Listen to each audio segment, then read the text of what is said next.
대학원 때 의대 양육교실에서 신경과학을 전공을 했었습니다. 그때 이제 우울증 관련돼서 어떤 항우울제가 가장 효과가 좋은지 이런 것들을 연구를 했었고요. 그 뒤로는 신약 개발 쪽에서 주로 연구를 했었습니다. 동물 실험도 해봤고 인체를 대상으로 하는 시험도 굉장히 오랫동안 해왔어요. 저는 이제 신약 개발하면서 약물만 공부를 했었어요. 그런데 약물이 아닌 전기 자극을 통해서 이런 정신과적 질환을 치료한다? 라는 게 굉장히 궁금해요. 요 강의의 제목을 시그널이라고 붙였어요. 예전에 되게 유명한 드라마가 있었죠. 김혜수 씨랑 이재훈 씨 나오는. 거기서도 이제 시그널이라고 하는 거는 과거와 현재를 연결해주는 어떤 신호였어요. 그래서 제가 전기적으로 이 신호를 의미하는데, 자, 우울증에서는 이 신호를 어떻게 받아들일까? 라는 거를 이렇게 좀 오늘 설명드리고자 하고, 이러한 신호를 어떻게 우리가 치료에 응용하는가? 이런 거를 좀 말씀드리고자 합니다. 소리가 나요. 어차피 영어라.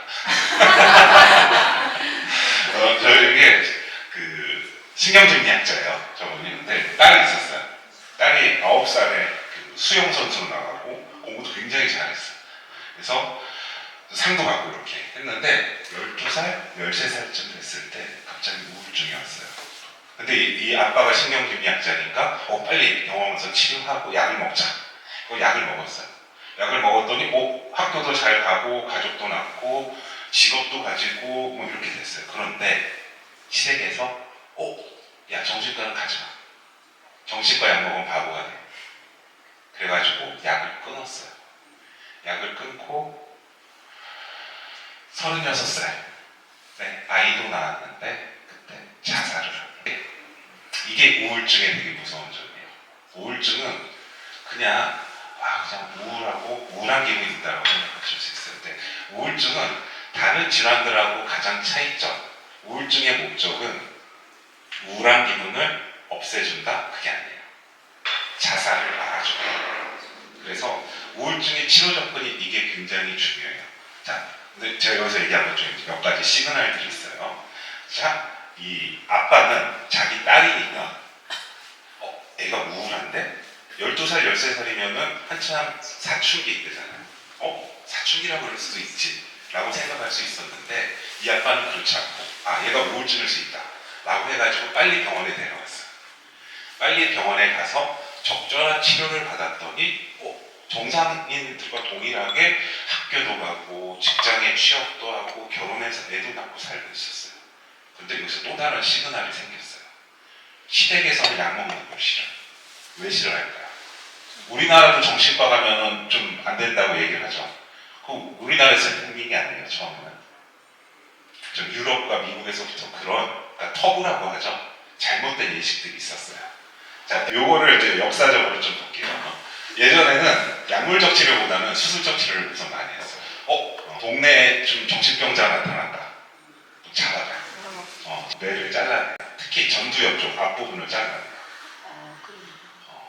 그래서 뇌를 잘라내는 수술을 해요. 그래서 이 정신과 의사들을 이제 영어로 이제 사이키애트리스트라고 하는데 비속어로 슈링커라고 해요. 슈링커가 뭐냐면은 줄여주는 거예요. 줄여주는 사람. 뇌를 줄여주는 사람. 자, 뇌를 잘라내면은 어떻게 될까요? 이 앞부분을 잘라낸다고 했잖아요. 앞부분이 인지, 판단 이런 쪽에 많이 관여가 돼 있어요. 이렇게. 앞부분을 잘라내면 사람이 멍해져요. 멍해져요. 무슨 얘기를 들어도 저장이 잘 안 돼요. 그리고 이게 옳은 일인지 틀린 일인지 판단이 잘 안 돼요. 근데 대부분 아까 말씀드렸죠. 왜 잡혀가요? 정신병자들이 보시면은 조현병 환자들이 칼부림하고 그러죠. 그런 이상행동, 과잉, 폭력적 행동을 하기 때문에 잡아왔는데 잘랐던 애가 얌전해졌어. 그러니까 지금 치료법이다 생각하고 있는 거예요. 자, 근데 이 환자는 이제 한참 지났어요. 이 환자는 이제 2000년대 넘어서 그러니까 그런 수술은 안 해요. 그런 수술은 간질이나 특별한 뇌에 기질적 이상이 있지 않는 한 그런 수술을 하지 않아요. 자, 그래서 기질적과 비기질적인 얘기를 해볼까요?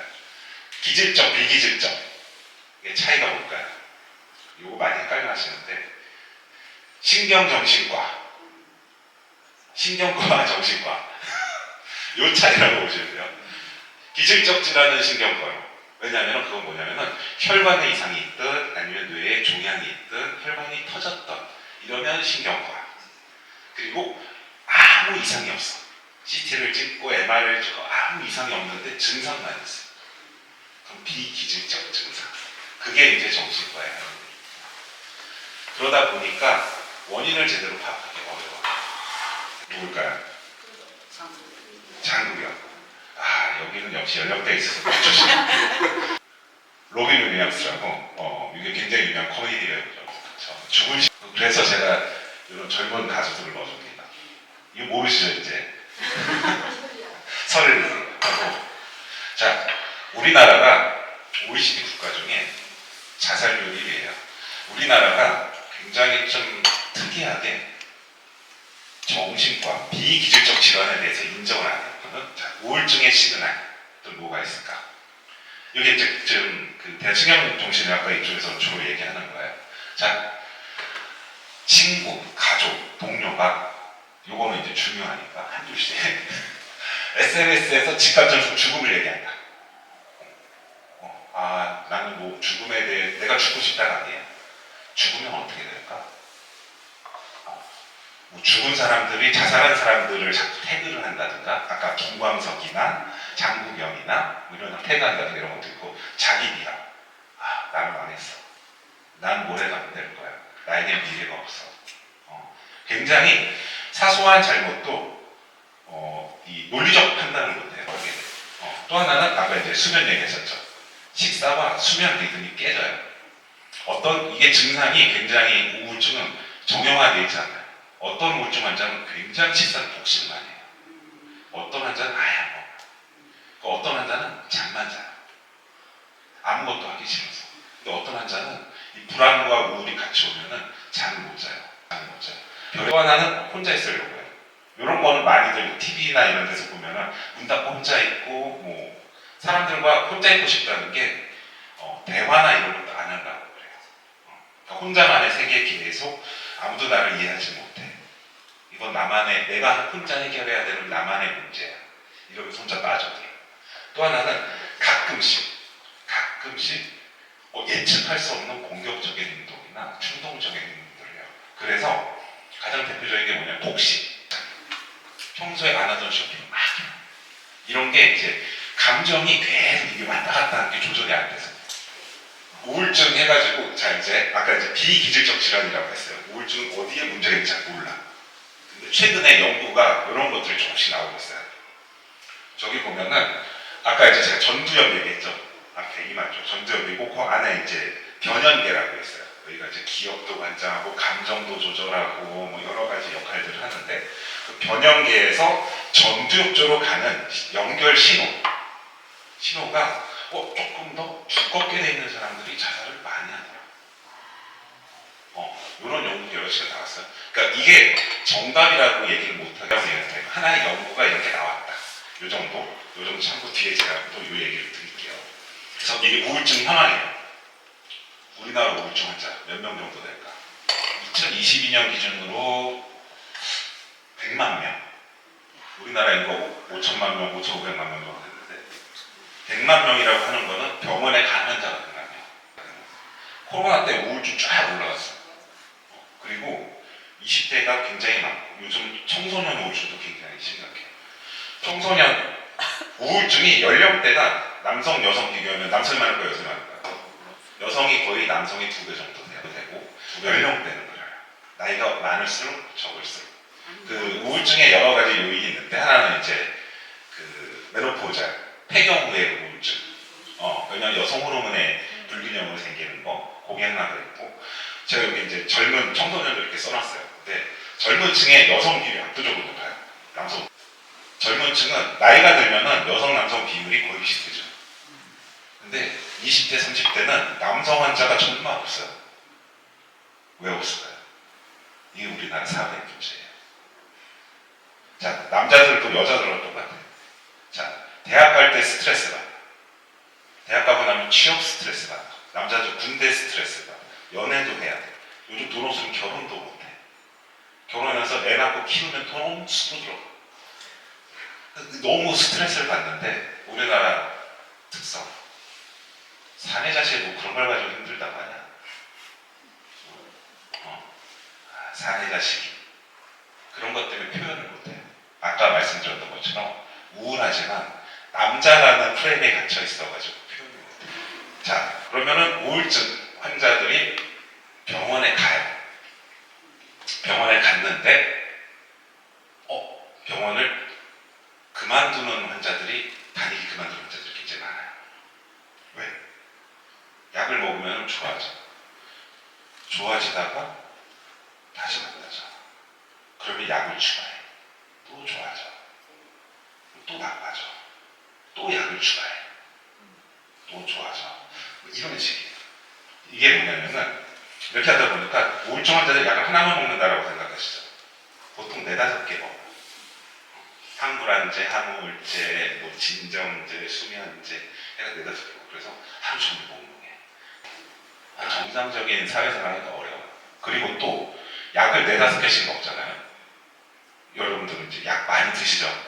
약을 사오잖아요. 어떤 약 먹으면 속이 쓰려, 어떤 약 먹으면 가수치가 올라가, 어떤 약 먹으면 심장에 문제가 생겨.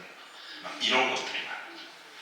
근데 항우울제는 이건 좀 신약 개발 전문가로서 자, 우리가 이제 약을 개발할 때는 약을 먹으면은 어디서 자, 약을 먹고 나면은 위에서 쫙 풀려 위에서 흡수되지 않아요. 타이레놀 광고 보셨죠? 쫙 풀리는 게 이제 위에서 쫙 풀려. 그 다음에 장에서 흡수가 돼요. 장에서 흡수가 되고 간에서 대사가 돼요. 그 다음에 우리 전신 혈류를 따라가지고 막 분포가 돼요. 그 다음에 이 심장을 통해서 배설이 돼요. 이게 약의 한 사이클이에요. 자, 타이레놀 얘기 나왔으니까 타이레놀을 드세요. 자, 언제 드실까요? 두통, 치통, 생리통, 몸살. 왜? 전신 혈류에 다 약 효과가 나기 때문에. 자, 그러면은 나는 치통 때문에 먹었는데 여기만 안 아프면 되는데 여기까지 안 아프면. 자, 요거는 이제 정신과 약으로 가는 거예요. 우리의 뇌는 다양한 영역보다 우리 몸처럼 앞에는 뭐 인지 판단, 여기는 운동 센서, 그리고 말하는 것도 듣는 것과 말하는 것의 영역이 달라요. 그리고 어떤 거는 숨을 쉬게 해주고 어떤 건 심장을 뛰게 해주고 이런 걸 다 조절을 해요. 자, 그런데 뇌로 약이 갔어. 뇌의 우울증에 아까 뭐 잠깐 그림 보여드렸지만 조기에만 딱 할 수 있을까요? 안 되겠죠. 그럼 뭐가 되게요? 부작용입니다. 그래서 부작용이 굉장히 많아요. 성기능 장애, 체중 증가. 성기능 장애가 성욕 과다, 성욕 저하 다 나타나요. 체중 과다, 체중 저하 다 나타날 수도 있고 발진이나 두통, 피로 이런 거는 다 사람마다 느끼게 거의 어떤 거예요. 근데 문제는 뭐냐면은 자살 충동과 자살 위험도를 증가시킵니다. 약을 먹으면. 자, 우울증의 치료 목적은 자살을 막는 거예요. 약을 먹으면 자살 위험도가 늘어난다. 증상은 개선되는데 이 약을 계속 먹어야 될까요? 아이러니한 상황이에요. 아이러니한 상황. 그리고 우리나라에서는 정신과 진료 기록으로 낙인 찍는 사회. 그래서 저희가 했던 게 우울증 바로알기 캠페인이라는 걸 했었어요. 대한신경정신의학회랑 같이. 그래서 우울증은 이런 거다. 자꾸 이상한 데서 정보 찾아보다가 우울증은 환자 커뮤니티가 없어요. 여러분들 이제 암 환자들 환우애들이나 커뮤니티가 있죠. 우울증은 환자 커뮤니티를 못 만들게 해요. 정부에서. 왜? 모이면 뭐 하겠어? 자살. 그래서 잘못된 정보를 주고받으면서 자살. 그래서 올바른 정보를 주는 게 중요하다라고 해가지고 정신과 학회에서 제공하는 올바른 정보만 주는 채널과 사이트를 만들었어요. 그래서 저희가 블루밴드 캠페인이라는 걸 시작했어요. 그러니까 유방암 같은 경우는 핑크리본 캠페인, 전립선암 같은 경우는 블루리본 캠페인 뭐 이런 게 있었어요. 류마티스는 골드리닝가 있어. 이거 제가 만들었거든요. 그 밴드는 저희 지금 환자분 쓰고 계시면 저희가 헤어밴드로 되어 있죠. 그래서 저희가 궁극적으로는 그 데일밴드처럼 우리가 이런 데 상처가 나면은 데일밴드를 붙이잖아요. 우리 마음에 상처가 나면 마음의 상처 났을 때는 이마에 밴드를 붙이자 라고 해가지고 이렇게 하트 모양으로 해서 블루 밴드로 만들었습니다. 여기까지는 좀 재밌었고 조금 이제 공부하는 것처럼 했고, 그래서 우울증 환자가 항우울제 치료를 중단하는 비율이 6개월 정도 되면 거의 한 85%가 다 치료 중단할 거예요. 근데 우울증 치료 지침을 보면은 최소 3개월 이상 치료를 했을 때 효과가 나요. 근데 6개월에 치료를 85%가 안 하면은 치료까지 못 보는 거예요. 반복되는 거예요. 약을 끊었다가 약을 먹을 증상이 좀 좋아지는데 부작용때 약을 끊어, 아니면 또 약이 늘어나니까 걱정돼서 끊었다가 반복 계속해요. 그러니까 정서적으로 사람 점점 더 피폐해지는 것 같아요. 자, 그러면 항우울제 말고 어떤 치료법이 있을까요? 인지행동 치료라고 해요. 이건 뭘까요? 인지행동 치료는, 자, 심리 상담사나 이런 사람들이 너무 걱정하지 말아요. 오은영 선생님이 행동 교정해 주잖아요. 그런 게 이제 강형우, 강아지 행동 교정하고, 그러니까 행동만 교정하는 게 아니에요. 생각도 바꿔주죠. 그런 거 하나 있어. 잘 될까요? 쉽지 않죠. 더 오래 걸려요. 항우울제보다 효과가 좋을까? 모르겠어. 자, 또 하나. 저 전기 충격요법이라고 있어요. 근데 저게 굉장히 많이 쓰는, 실제로는 중증의 우울증 환자, 자살 위험도 높은 환자한테는 치료법이 딱히 없어요. 그러다 보니까 저는 그 전기 충격을 딱 주면서 잠깐 이제 뇌를, 저는 흔히 이 얘기를 하는데,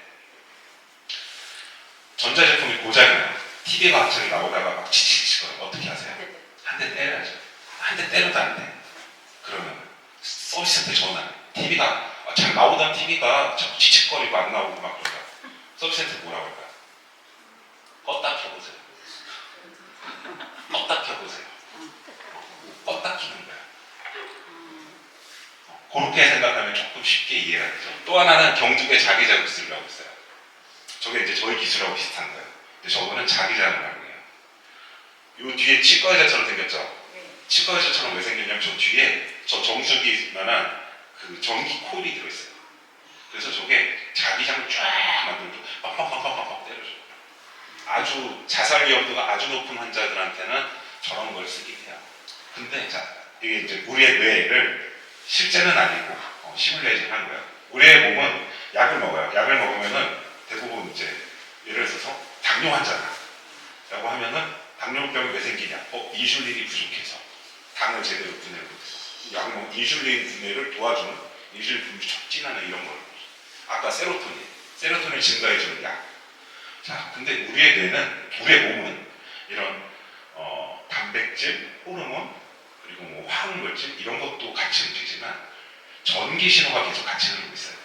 그래서 이런 생체적인 신호를 활용해가지고 이거를 치료해보면 어떨까? 아까 이제 말씀드렸죠. 비기질적 질환이라고 했죠. 혈액 검사 아무리 해도, MRI를 아무리 찍어도 이상이 없어. 그런데 증상은 있어. 그러면은 전기적 신호에 문제가 있는 건 아닐까? 라고 생각을 하고 어떤 공돌이들이 접근을 합니다. 그래서 전기적 신호를 자극해서 뇌신경 자극술이라고 하는데, 이걸 하게 된 거 기존 약물의 차이. 자, 이제 명확하게 말씀드리겠어요. 기존 약물 전신 부작용이 있을 수 있어. 그리고 약을 여러 개 먹어. 상호작용 때문에 부담이 돼. 그래서 자, 우리가 아기를 키울 때 보면은 열이 나서 이제 타이레놀을 먹이면은 킬로그램당 몇 밀리그램 이렇게 재서입니다. 어렸을 때는 그렇게 정밀하게 맞춰서 먹던 약을 왜 어른이 됐다는 것 때문에 그냥 막 먹어. 그러면은 전기는, 자, 지금 어머니 그 이마에 이렇게 전기 자극이죠. 전두엽을 자극하고 있어요. 자, 전두엽 자극을, 전기는 우리가 콘센트 보면 코드가 2개죠. 왜 2개예요? 양극과 음극. 전기는 들어갔다 나와요. 플러스 마이너스. 약은 먹으면은 아까 했죠. 쭉 해서 나가죠. 100을 먹으면 100이 다 나갈까요? 체내에 축적되는 것들이 있어요. 근데 전기는 저기 2개예요. 전기 2개예요. 여기 들어가서 여기 나가요. 안 써요. 전기는 명확하게 시뮬레이션이 돼요. 매질에 따라서 1mA를 줬을 때 어디까지 흘러가서 어떻게 나간다. 왜냐면 우리가 핸드폰 들고 있으면 전자파 어디까지 나오는지 다 알잖아요. 계측할 수 있잖아요. 전기는 그렇게 할 수 있어요. 그래서 그런 장점이 있다. 그래서 전기는 지금 쓰시는 것 똑같은데 환자의 상태에 따라서 0.1mA 단위로 조절을 할 수 있어요. 그리고 부착 위치도 이마 모양이 다 다르죠. 조절할 수 있어요. 그리고 지금 뇌신경 자극을 했을 때는 여기 전기 신호를 주면서 즉각적인 효과를 좀 볼 수 있는 것들이 많아요. 그래서 바로 좀이 나와졌죠. 네. 자, 요 뉴런, 우리 머리에는 이제 신경세포들이 있어요. 뉴런이라고 신경세포 많이 들어봤죠. 신경세포와 신경세포는 전기 신호를 가지고 서로 주고받아요. 이 전기 신호를 갖고 주고받는 말단에서 여기 이제 시냅스의 말단이라는 여기에서 세로토닌이나 뭐 이런 신경전달 물질들이 뿜어져 나와요. 근데 우선 여기에서 여기까지 전기 신호, 그래서 얘가 받으면 또 전기 신호를 보내요. 이게 조금 더 가면은 여러 개가 되죠. 여러 개가 가죠. 보통 뉴런 한 개가 수천 가닥의 이 시냅스를 갖고 있어요. 뉴런이 하나가 빵 하고 전기 신호가 들어오잖아요. 우리가 스위치 이렇게 탁 켜야 돼. 키면은 그 주변에 수천 개의 뉴런들 같이 따다다다다닥 켜져요. 그래서 아까 이제 뭐 이 변연기에서 전두엽까지 가는 이렇게 선이 생기는 것처럼 이게 어떤 신호냐에 따라 가지고 어떤 부위로 간다. 이런 게 여기에요. 여기에서 이렇게 가는 거, 이렇게 가는 거, 이렇게 가는 거, 이렇게 이런 서킷이 생겨요. 길이 생겨요. 그래서 이 길을 찾아가는 게 이제 새로운 연구의 주제가 됐죠. 이런 증상을 보이는 사람은 여기에서 번쩍하는데 이게 번쩍이 어디에서 시작된 걸까? 뭐 이런 걸 찾는 거예요. 해서 우울증 관련해서 연구를 많이 해봤어요. 뭐 펑셔널 MRI도 찍고 뇌파도 직접 찍어요. 뇌파도 볼 수 있어요. 뇌에서 다양한 파형의 이런 전기파들이 나와요. 그거를 이런 식으로 다 보여줄 수 있어요. 지금 우울증이 주로 발생하는 우리가 변연계 쪽이에요. 변연계 쪽에서 주로 신호가 어디로 가냐? 여기는 MRI, 뭐 MEG, 그리고 EEG 이런 게 이제 다 뇌파랑 이런 전기 계측하는 것들 이런 걸로 보시면 되고 보니까 DLPFC랑 MPFC, 프레프론탈 콜텍스라고 하는데 미디얼 프로프론탈 도소레이터랑 프레프론탈 콜텍스 이게 해본 쪽이 뭐예요? 위치는 앞쪽, 이마 쪽. 여기에 직접 전기 신호를 전달을 하려고 했더니 깊이 안 들어가요. 전기가. 왜냐하면 그러려면 에너지를 높여야 돼. 아까처럼 빵빵빵빵 때려줘야 돼. 그러면 불편해. 그러다 보니까 그리고 이쪽에는 우리 몸에 중요한 기능들이 너무 많이 몰려있어요. 그 뇌 신부는 여기를 잘못 건드리다 보면은 어떤 부작용이 생길지 몰라요. 그러다 보니까 이 서킷을 활용해가지고 여기를 자극해보자. 여기를 자극하면은 여기에도 영향을 줄 수 있지 않을까. 시작을 해서 아까 말씀드린 것처럼 이제 fMRI나 뭐 이런 걸 하는데 잘 안 나와요. 그렇죠. 뭐 뇌가 조금 수축되어 있다 이런데 그거는 그 통계적 유의성이 있거나 임상적 유의성이 있지 않아요. 대신에 이제 뇌파를 찍으면은 뇌에서 나오는 전기 신호를 파형별로 나눠요. 주파수별로 나눠가지고 어떤 위치에서 어떤 뇌파가 많이 나와 보면은 우울증에 특정한 뇌 패턴, 뇌파 패턴 보여요. 여기는 너무 올라가고 여기 너무 떨어져 있어. 그럼 여기를 오히려 좀 낮추면 되지 않을까? 이런 식으로 이제 전기 신호에 대한 변화를 주는 게 이제 전기 자극술이죠. 이거는 이제 이거 뭔지 아실까요? 이게 이제 그 파킨슨 해서 이게 그 운동 신호에서 도파민이 안 나오죠. 이 신호가 전달해야 돼. 레보도파나 도파민 유사체 먹고 안 되는데 이분이 갑자기 상태가 좋아졌어요. 왜 좋아졌을까? 아까 잠깐 화면 나온 게 DBS라고 하죠. DBS는 그냥 딥 브레인 스티뮬레이션. 뇌신부 자극술. 이거 지금도 하고 있어요. 그래서 요게 뭐였냐면은 수술을 해가지고 여기에다가 전기칩을 넣었어요. 그리고 여기에 스위치를 넣었어요. 해가지고 아까 여기 스위치 킨 거예요. 키자마자 저기. 네, 어쨌든 그래서 요게 이제 딥브레인 스티뮬레이션이라고 가지고 아까 여기 체스트에 하는 거. 근데 요거 이제 전기다 보니까 예전에 이제 97년에 처음 나왔어요. 97년에 메드트론이라고 의료기기 회사 세계 1위예요. 에버트 뭐 이런 데서 하고 있는데 처음에는 요거를 배터리를 갈아줘야 돼요. 갈아주려면 다시 쓰. 그리고 자 이제 그 트레모 이렇게 막 떨림이나 저런 거는 이거 아니면 일상생활 안 되면 수술할 수 있어. 우울증이에요. 자막 온다고 뇌에 이렇게 열고서 수술하시겠어요? 안 하시죠. 그래서 이제 또 의사들과 이 과학자들이 연구를 하죠. 최소한으로 침습하는 법을 찾아보자. 아까 제가 뇌에 썩히신다고 했죠. 여기는 목에 지나는 미주신경이라는 곳이 있어요.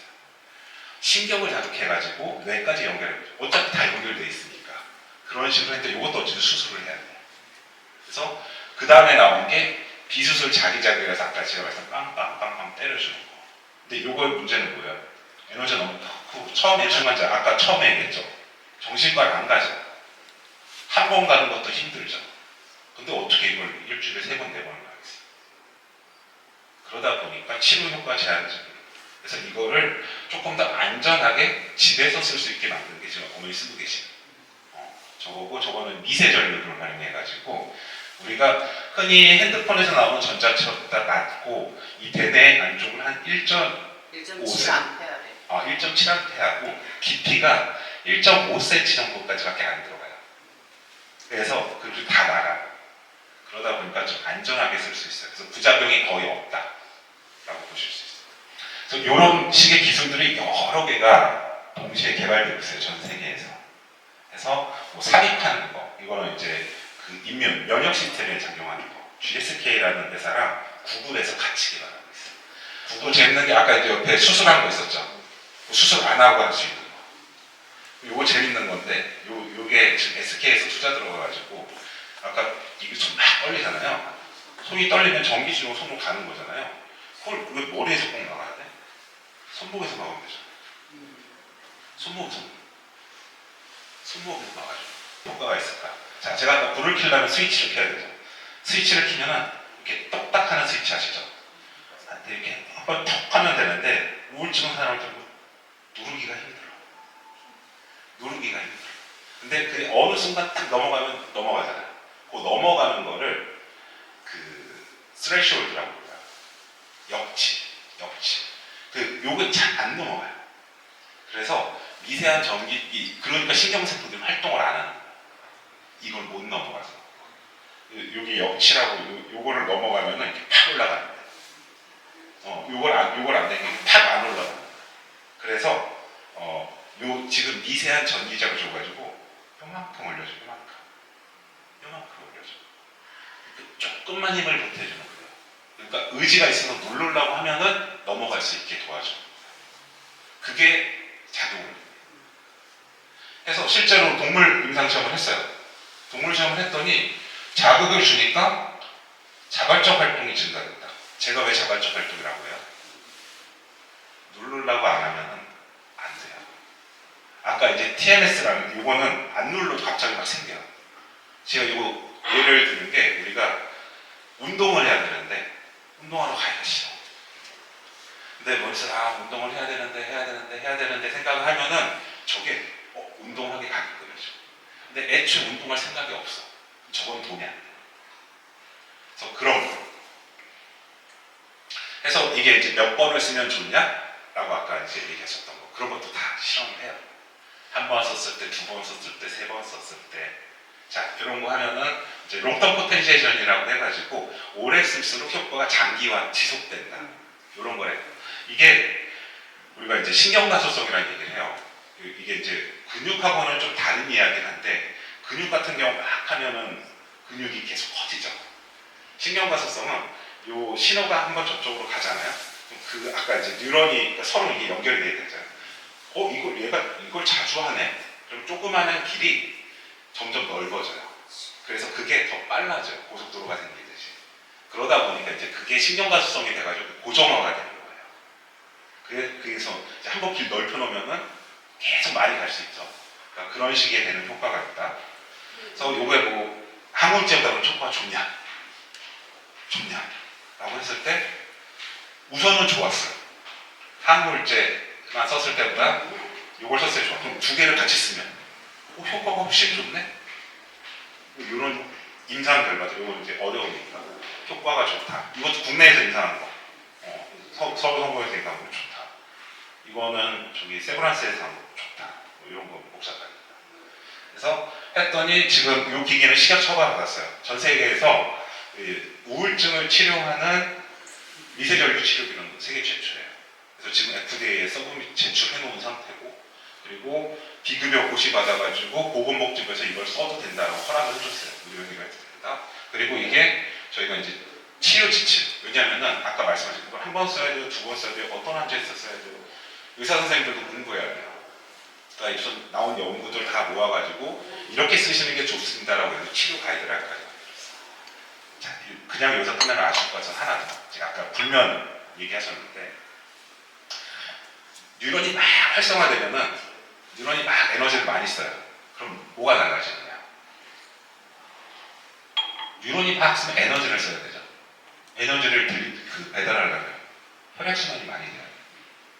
그리고 여기에 뇌 청수액이 있죠. 이런 것도 빨리빨리 순환이 돼요. 이걸 글리피틱 시스템이라고 해요. 그러다 보니까 뇌가 깨끗해져. 혈액순환이 좋아지고.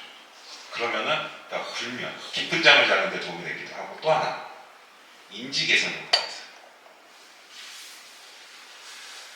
전두엽 쪽에 신경세포가 활성화되면서 인지 판단 능력이 개선돼요. 그래서 되게 재밌는 게 우울증 환자들이 인지 판단 능력이 많이 떨어져 있어요. 제대로 된 생각을 못해요. 그러니까 우리가 보통 이성의 끈을 잡아야 된다고 하잖아요. 그게 감정이 부정적인 감정이 계속 돌고 있는데 어느 순간에 딱 끊어야 되는 못해요. 그래서 요걸 해주면은 인지 판단 능력이 야 그만 부정적인 생각 그만해 괜찮을 거야 이런 판단을 할 수 있는 게 도와줘. 그러다 보니까 치매 환자들한테 써보면 어떨까 라고 해가지고 임상을 저희가 6개월짜리 임상을 하고 있어요. 그래서 경도 인지장애 환자를 대상으로 해서 하고 있어요. 그래서 요거는 근데 좀 시간이 걸릴 거라 한 2, 3년 최소 2, 3년은 걸릴 것 같습니다. 제가 오늘 준비한 거